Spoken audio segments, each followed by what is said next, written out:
And I think not being able to talk to the kids was getting to me. And then he also like brought up the Bible and therapy and all these things that was going to change. And then he convinced me that it would be different. So in January of 2018, I moved back with him. Were things different? Oh, no. They were worse than they had ever been. It starts with just taking that leap. Man, you have to work hard. You have to be incredibly smart. Choose something that even if it fails, you are going to be proud of it. Doesn't matter how badly you've gone beaten in battle. Be kind, be kind, be kind. Become a better person, a better leader, the better business. Go with your gut. I'm Samuel Donner, and this is Finding Founders. This is my favorite family, but don't say to it. Hello, nice to meet you. This is Alexis and her 3 kids. I'm meeting with them at this building in San Francisco that's a school during the day and a shelter at night. 1 year ago today, Alexis and her family called the shelter home. It became a safe haven for them as the past held shadows of a 17-year marriage marred by domestic abuse. During her time at the shelter, Alexis was able to get a full-time job and eventually got a place for her family to have their own space. As we walk through what was once their neighborhood, we'll go deeper into how Alexis got her family to where they are today. Maybe we can do like a little, Michaela, you could give like a little tour of this area so far. I'm Yeah. really out here much. I've been out here. Well, you could do your best. Yeah. So what is your like maybe like favorite part of this area? It used to be the sunflowers. Sunflowers, really? Where were the sunflowers? Well, they're gone now. They're gone now. Oh, did you be like They're big and pretty. big and pretty? That's how sunflowers should be. There's also the possessed dolls. Possessed dolls. Yep, over here. That's a little creepy. I never noticed it. That is really creepy. I guess like Halloween. No. They're always here. Yeah. Yep. So do you know how long this this place has been around for? I do not know how long it's been around. We have been gone a year and we stayed 7 months. So we were housed a year ago. Okay. November 10th we moved in. So November 10th was our last day here last year. And but we stayed 7 months, and I know they were open before that. Wow. Okay. Yeah. This is actually is this a middle school, elementary combined? Middle school. Okay. In the day, and then only this section is for the shelter. Okay. How long were you not here for? We don't reside here anymore. Oh, you don't reside here anymore? No, we got housed a year ago. So we've been gone and housed a year. Okay. So I think we're one of their success stories. When did you get housing? November 10th, 2022. November 10th, 2022. Wow. Like So this is like this is a full year. That's Official super, year. Yeah. That's amazing. Let's start at the beginning. Like, where were you when you realized you needed like the shelter's services? So I was married for a long time to their father. Yeah. And then How long were you guys married? 17 years. 17 years. Yeah. How did you guys meet? He was best friends with my cousin. Best friends. Okay, Yeah. so it's like a little bit So of like he a was- familial relation. Yeah, he in high school, he was my cousin's best friend, so that's how we knew each other. Did you guys know about each other before you met? Yeah, I thought, yeah. My cousins were younger. Yeah. He's my age, I didn't know. Yeah. But I thought, I was like, oh, they're her little nerdy friends. We didn't start dating until we were 20. Okay. So like, So when did the love interest start happening? It actually, it didn't. It didn't. It was like he started pursuing me. Yeah. I wasn't interested. And then I was like, well, let's try it, because he was completely different from the guys I had dated prior to that. Why was he different? He came from like a good family, a church family, like, and I unfortunately dated hoodlums. So I thought, maybe that will be good for my spirit. What was like the initial part of the relationship like? Initially, it was really fun, but you have to go back to like 03, 04. Yeah. When did you have your first kid together? We had our first kid in January 2006. Yeah. So 2 years after being together. Yeah. And what was that like? Pretty much when I got pregnant, it no longer was good. Why not? It almost instantly became abusive, physical, mental, a lot of bad things. I tried to leave Probably 10 times. 10 times. Yeah. Well, okay. So let's be honest. I actually went to jail in 2006. Yeah. In December 2006 for stabbing him because of the abuse. So 14 months later, California passed a bunch of training and programs to teach me. And I only know this because I've gotten my felony reduced. I'm in school for criminal justice. So I've learned all these things. At the time, they weren't trained in domestic violence and all of that stuff that deeply. So he was the more injured victim. He had a stab wound and I had like a broken jaw. And so you get the punishment. Right. Well, did he get just like scot-free? He got nothing. He was considered the full victim. And when did that happen? December 2006. And I signed a 2-year prison deal and the judge essentially threw it out the window. He went against probation because all of the blood evidence wasn't his, even though he was a stab victim. It was mine. Wow. But I felt like by the time we got to that point, I was 23 and terrified of being gone from all of my kids for 10 years because that's what they were offering. And so they were going to say like you would have to do 10 years? Yeah, if I would have fought it, I would have had a minimum of 10 years. Oh my God. So I was terrified. And you had kids that you like needed to take care of. And so I was like, okay, let's sign this deal. I'll go home quicker because you learn that in jail. They're like, well, you'll be home in this many months. And then I did. And like a dummy, I went back. to the same guy that broke your jaw. 5 months before that incident, he was kicked out of the military for breaking my fingers and beating me up. Why go back? It took many years of therapy to be able to say because I didn't love myself. Yeah. Originally, I stayed because my father's a devout Catholic, and the only thing he ever said to me was, don't care what you do, but don't get a divorce. And so I didn't. So let's fast forward. 2017, I really thought I was gone for good. Like I thought that one was successful. Thank you. I went all the way to Santa Barbara County with my sister. And I lived with her. I went and I worked in the fields. I cut broccoli, lettuce, and cauliflower. I asked the boys. I didn't give Michaela a choice because she was only 4. Yeah. But I asked the boys because I was trying to get them into football and the stuff they were doing. Yeah.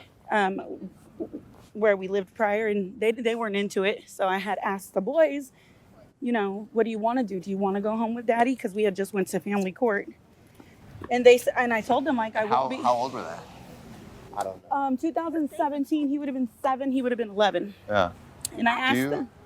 Can I ask? Yeah. Can I take this really quick? So, do you remember that like your mom asking you that? I do. I remember her asking me who I wanted to stay with. Yeah. Not as in like trying to get me to stay with her, but just wanting to get my feelings on it. Yeah. And I ended up wanting to stay with my dad because of I was more worried about football. Yeah. And leaving friends behind from it's a hard decision to make. Yeah. Did you have like any context on what was going on with like your mom and your dad? Yeah, I finished 5th grade year in Lompoc. I think it was like the last 3 months of school. Yeah. We had left right after my trip from Sly Park, so I didn't know what happened and why we left, but I slowly figured out as the months went by. Yeah.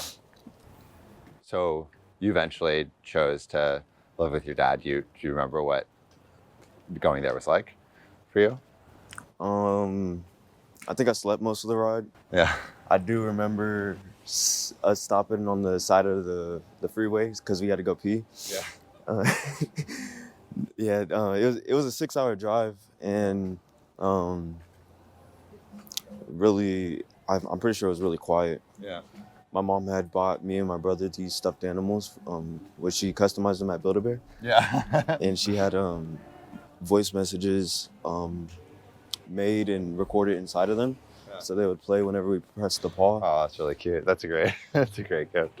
Yeah, they're still around, just not with us. My dad has them because we moved out with him. But yeah, it was an awkward car ride, pretty quiet, long, tiring. Yeah, we can go that way. That way. Yeah, but That was years ago, so I don't remember everything exactly. I don't remember the moment seeing my dad for the first time when we went back with him. But I kind of do remember the first night. We had pizza and soda. Yeah. Me and my brother, and then I think the next week we were already getting ready for football season. Yeah. Because it was right around the corner. Summer training. Yeah. Did you ever see your parents fight before? I have before, like in the middle of the night. I seen a split second of it. Yeah, but never really. Never the full thing. That's good. I've woken up to them like arguing and stuff like that, but just trying to tune that out, just going back to sleep. Which way, y'all? So? We can go back that way. Or can I give that back to your mom? Yeah. So how was it having, like one of your kids go back with your husband? So the reason why I recorded the videos, the voice recordings and the teddy bears, was because I knew the games that he played, so I knew I wouldn't be able to talk to them no matter how much I called. So yeah, he would sneak and call me. Yeah. I paid the cell phone bill, and I still couldn't get through. He'd have me blocked on it, so it was hard. Wow. For months, I didn't get to talk to them. Any of them? Well, she was with me. Yeah, okay, I was with you. Either of them. And then when they got back around me, they were really angry because they thought I didn't love them anymore. Really? Yeah. Well, because like he was saying things that. You want to ask them? Yeah. What was he saying? She doesn't love you, and she hates you guys. He would tell us that like all the time, so we would never like want to go back with her. But then I knew that she's our mom, so I would always give her a second chance. It was like whenever he brung her up, it was just something bad always. Yeah. So he would always try to make her just seem like a bad person when she wasn't. Yeah. And if I was to believe that all, I feel like I wouldn't be here with her at all. Yeah. And I feel like I would have stayed with him if I believed it. Well, it's good that you like could discern that, and like, your mother's love is strong, so I think it kind of cuts through all the BS. Yeah. I'll give it back to your mom, but so you couldn't really like communicate with them. Right. So what when did that change? I think he came down to visit Michaela for her birthday. It was like November, December of that year of 2017. And I think not being able to talk to the kids was getting to me. And then he also like brought up the Bible and therapy and all these things that was going to change. And then he convinced me that it would be different. Oh, he convinced you again? Yep. So in January of 2018, I moved back. January 2018. I moved back with him. Were things different? Oh, no. They were worse than they had ever been. He was with my friend, like full blown with her. The day the kids had come home with him, she was there. And the kids went home with him 2 weeks after we left when we first went to court. Oh my goodness. And they had been together my entire pregnancy with her. Oh. And I didn't know, so. And you realized it then. Right, and when I came back, I actually had a tore rotator cuff and on my left side and a separated muscle on my right side from when they gave me the cortisone shot. So I was injured. I had no job. I came back. I stayed an additional year, and it was the worst year of my life. Worse than all the other years. Yeah.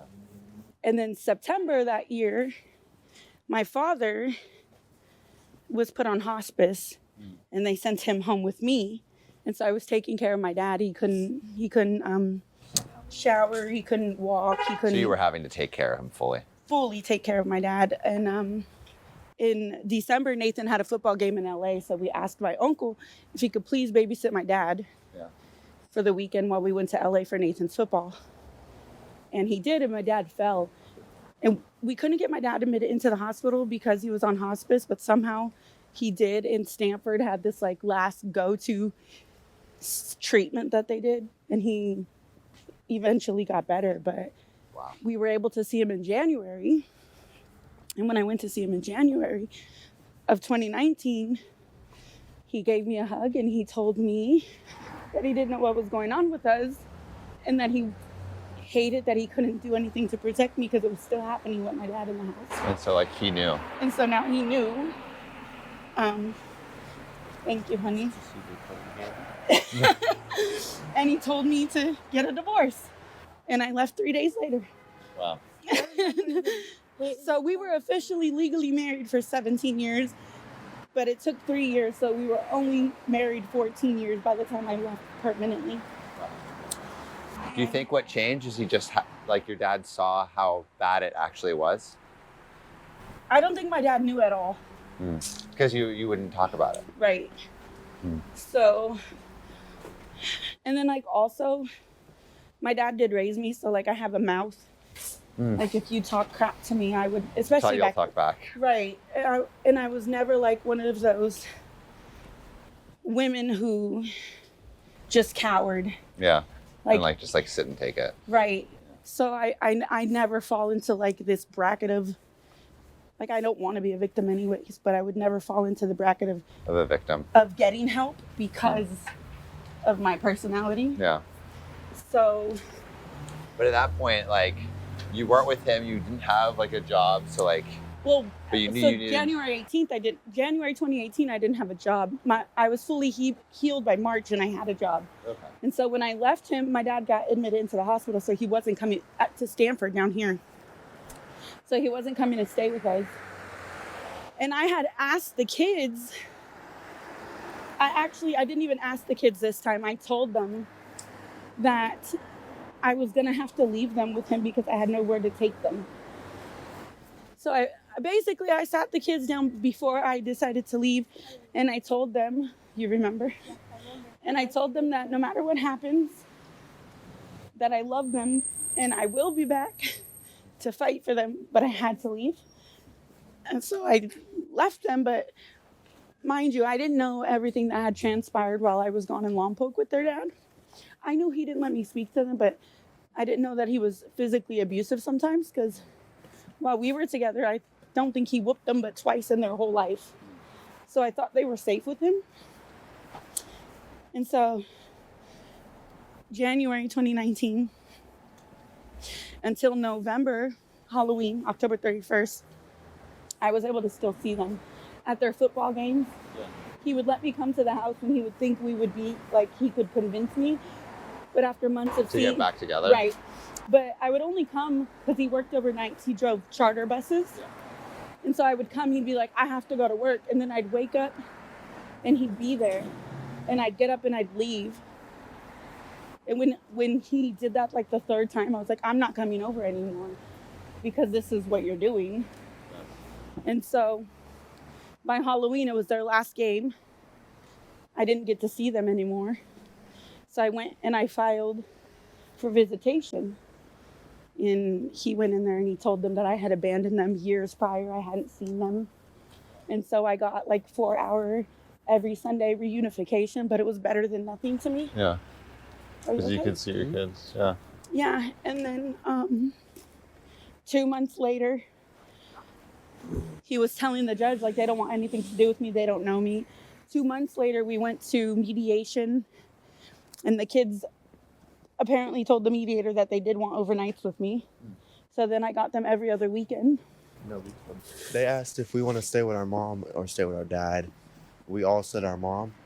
And then the mediator or whatever, who we were talking to, she said that, are you sure? Are you sure you want to stay with your dad? Are you sure you want to stay with your mom? And she would like keep on asking until basically we were pressured to say. So the mediator was pressuring. Yeah, they're like say the opposite. Yeah, it's like saying, nah, we just want like visit hours, and then I think that got it moved up to like 8 hours with you, right? No, overnights. Overnight, yeah, it got it moved up to overnights with her instead of being able to stay with her instead now. So now that you had like overnights, where did it go from there? The first few visits, I literally had to call the police to come in and enforce the order. Because he wouldn't. He wouldn't let them out the house. when they finally would come out of the house, it was like they just woke up or, disheveled. They would have no overnight bag or anything because, mind you, when I left with nothing. But it was okay. We figured it out. And then I guess, his brother was a Sacramento sheriff and his sister at the time was a Pittsburgh, California PD. And so I suspect that they told him to just leave with them and that they can't enforce it because that's what would happen. Like so he was just gonna like leave with the kids to. He would literally put them into the car while I'm there waiting and drive off. Wow. So I didn't get to see them much in that year. Then COVID happened. Yeah. And so I definitely didn't get to see them often. I probably got to see them in a year and a half, like 10 times. Like total though. And then I was like, I'm coming back home because this is where I'm from and this is where my family and my support system is. And I pretty much assumed that it would just be me driving up every other weekend and not being able to see them. And that's just what it was going to be. And then one day I get up there, May 29th, 2021. And Saturdays was our tradition to go get donuts when we lived together for our visits, whatever. So we maintained that tradition.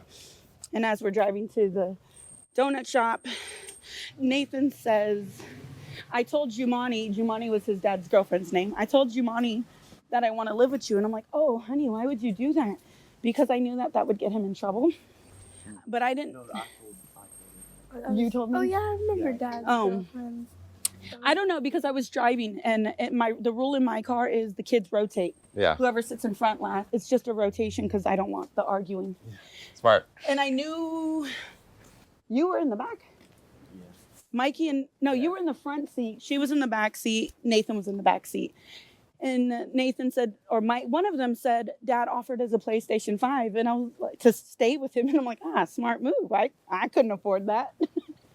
Oh my But goodness. I thought it was like a joking manner. Yeah. So as we're mind you, the donut shop to their dad's house is like 10, 15 minutes tops. And Nathan says, Mom, look. And I turned around and he had his sweater up and it just looked like lashes across his whole back. And I'm like, what happened? And then they all just started crying and he said that Daddy did it. And so I asked them, like, what do you want me to do? And I had to have a very honest conversation with them that they were going to have to be strong. Whatever they decided, call CPS, go to the police station. Like, you're going to have to tell them what happened and you're going to have to tell them a bunch of times.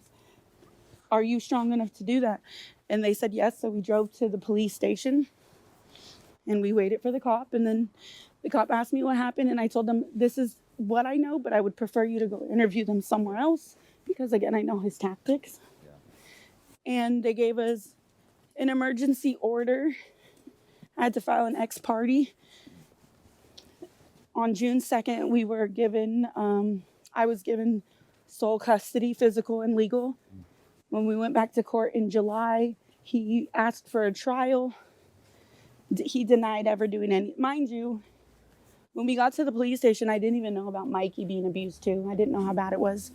So, I mean, like it makes sense if that was happening to you, that would be his response for a lot of and it's so messed up because I was naive enough to think that he wouldn't do that to them. Yeah. At that point, I hadn't learned to control my mouth either, so I got really upset with him when he texted me and said, "Are you effing kidding me?" And I'm like, "You beat our sons and you're asking me?" And he was like, "Oh, the lies and the stories you make up just to get them." And I'm like, "No. They didn't make this up. I didn't make this up." And he tried to gaslight me into believing yet again. But it was really bad. And we've continuously been back to court. My siblings united and got me the retainer for an attorney.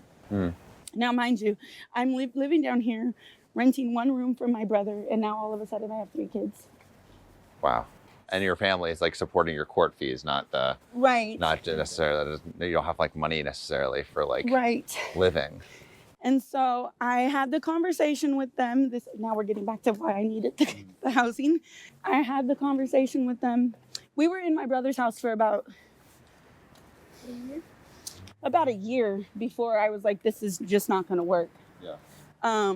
Because I had tried to find like 2 bedrooms that I could afford, and they'd say, oh no, only 2 people, or one, even like lofts with 2 bedrooms downstairs and then a loft. No, only 2 people. But I refused to go back to Sacramento. And I refused. So I had the conversation with them, and I let them know, like, how would you feel if we went to a shelter? Because we can get help that way. And they all said it was okay. And so how did you find this shelter specifically? So I went to, there's like, San Francisco has like these family access centers that you have to go to in order to get services. And I went to a family access center, and he recommended this shelter to me. So the next day we went to the shelter, and the next day we did it's called an intake. Yeah. And it was based on the conversation that I had with him before because he was kind of not nice at first. He was like, how long have you been here? Where are you from? Do you think you're just going to go through this system and get into housing? Yeah. And I'm like, no. Who is this? I don't want to say. Oh, okay. Yeah. Okay. Because he ended up being really nice. Yeah. But initially it was giving you a hard time. Really hard time. So I had told him a little bit of our story. And then the next day we did the intake, and I would answer the questions incorrectly, where I wouldn't have been placed on a list, which is what you need. And he's like, but you see a therapist every week. You told me this. And I'm like, I do. And he's like, so your answer should be yes. And I'm like, I thought you meant like a debilitating, like you don't think like that, right? Yeah. Especially when you like been a survivor and it's just something that happened and you just keep pushing forward. So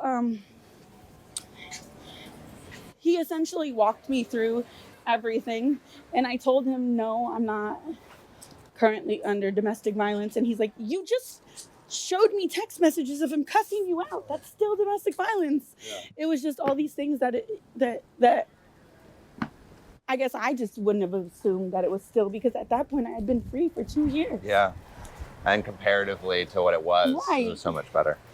And then the kids, they had to do an intake too. So then we got placed on a list, and we stayed here for 7 months. We got because I did have a full-time job. And what was it like staying at the shelter? Like how did you feel there? What was it like with the other people that were there too? I actually, as crazy as this sounds, I did not mind the shelter at all. Really? The staff was amazing. All the families that were there. Nancy was our favorite. Yeah. Nancy was her favorite staff member. I mean, I love Nancy too, but they all, how was your day? How's school going? It was, Miss Jackie would come in and ask him and see if he needed anything. Staying at the shelter was great. It worked perfect for me because I was in a different situation than a lot of people. Like, I had a pretty good job, so I was able to get a storage for all of our stuff. I set it up like a closet. And so every few days we would go and switch out our clothes into luggage. So, because you can't keep anything there overnight. Right. You have like a little locker that you can keep important papers and stuff. But not much beyond that. Right. And clothes were not supposed to be kept in there. And so it seems like this was like something that was really, like allowing you to get back up on your feet. And... It did. I was able to save. And then everyone that would come in, they would kind of be a little upset, and I'm like, just be patient. It's not forever. Like, just be patient. You like became almost like a mentor for the other people coming in. Yeah. And then when did you hear the news that you could leave? October 25th. Yeah. Yeah. They actually called and said, because it used to be a dorm room, so it doesn't have like an official living room. Yeah. We have a 3-bedroom, and it has a kitchen with like a sitting area and a window. So it's my living kitchen is what I call it. And so the man was like, it is pretty small. He's like, but you can wait a little longer. So of course I go to the kids again, and I ask them, like, hey, do you want to stay on the list? We don't know how much longer. But at that point they were kind of tired of it. Yeah, they're like, we're ready for our own house. Like I need places for my stuffed animals. Right. I was happy to finally, after so many years, have my own space. Because I haven't had my own apartment since I was 19. Yeah. Like, that's I'm almost 40. So how did it feel to finally get your own place? Initially, it was really stressful. Because the apartments that we moved into, they make you move all of your stuff downstairs into this room, and then a company comes in. It's all done in the same day, but it's like a couple hours. The company comes in and they go through all of your stuff and inspect it for bugs and bed bugs and all of this. And then they helped us move it upstairs. Can I talk? He wants to give I wasn't there at all. I wasn't on moving day. I wasn't there at all. I went to my grandpa's to hang out with him for the day. I got there around 7 p.m. and pretty much almost everything was done besides besides me and his bed, which timing. Yeah, which was almost done, but I ended up helping finish it, and then they went out to watch a movie, and I stayed and went to sleep. And what was it like staying in that place? Wonderful. just my own space for a minute. Yeah. Yeah. And it's until he came home. But, and then you got to share, but better to share with family. Right. When we were here, at least, we would like buy food sometimes, because initially the dinner was really good, and then it was like they got a new cook, and it was sometimes it wasn't that great. But you know, it was the thought. We always had like a full meal. Yeah, we always had full meal, full dessert, like fruit, water, drinks, like. Yeah, they took really good care of us. I'm sorry. Brownies and pound cake? Oh, they were really good. My favorite was the fruit and cookies. Fruit? Oh, of course it was. Sweets. Yeah, the chocolate chip cookies, and I love when there was pineapple. Because pineapple is my favorite fruit. Pineapple is delicious. So like here, I loved it. I didn't have a problem because I understood it was like an overnight program. Yeah. And some people would complain about having to get up and pick your bed out, but it's an overnight program. Yeah.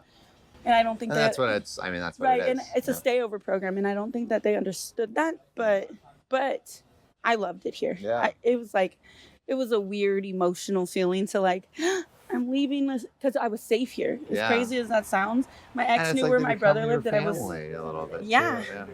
Yeah, like when we seen Miss Catalea, she was one of the workers. I was like, she was like, oh my goodness, because it's been a year. Because once you leave, you're not allowed to come back. It's like a privacy thing. Really? Yeah. You're not allowed to come back at all? Like and visit? Not. Could you volunteer? You can volunteer. Okay, that's how I get you. Yeah. Do you have something to say? Yeah. All right, here we go. They used to not let us stay over on the weekends, but then when they did start letting us stay over, it was my favorite because there would be different volunteers and they would get like different foods. Yeah. They would bring arts and crafts. And they would give you cookies and fruit? Yes. So yeah, when we first started staying here, it was Monday through Friday. Yeah. Well, weekends too, but you still couldn't come in before 7. And then Miss Jackie worked really hard to find volunteers to be able to keep it open, and then worked with the school because. Yeah. And then they also, like, once it got dark and started raining, they were able to bring us in a little earlier when the after. Right. Yeah, because it was raining earlier today. Yeah. No good. They did a lot of things. Like they would make sure that we had laundry soap and stuff. Yeah. Feminine products and such. And I think what's really cool is like this is not necessarily a place to stay forever. It's a place to help you. Right, exactly. And I think that's a stepping stone. It's a stepping stone. And like you're an example of how to use it well. Right. So what advice do you think you would give to like other families that are maybe starting their journey here? I would just say just keep pushing forward. Make sure that you do the work though, because it is a lot of work you have to do on your own. Yeah. Like you have to be working full time in order to have a place. They will put you into a program that helps you, but you still need to be working full time, and just try to stay positive and just think of it like, okay, this is just a moment in my life, and only positive things can happen from here. Thank you so much for listening. If you haven't already, make sure to subscribe, rate the podcast 5 stars, and share with a friend. If you have any questions or comments, DM us at Finding Founders Podcast on Instagram, LinkedIn, or Facebook. Finding Founders is produced and hosted by me, Samuel Donner. Our audio editing team lead is Ashley Jimenez, with support from Jessica Morales, Miley Lipton, Siyu Pan, Kenny Wright, Josie Yo, Matt Fernandez, and Merritt Hill. Our outreach and research team lead is Desiree Nunez, with support from Marissa Granados, Monica Lee, Sarah Tiersma, and y'all will. To see more of what we're up to, subscribe to our newsletter at findingfounders.co. Thanks again for listening, and see you next week.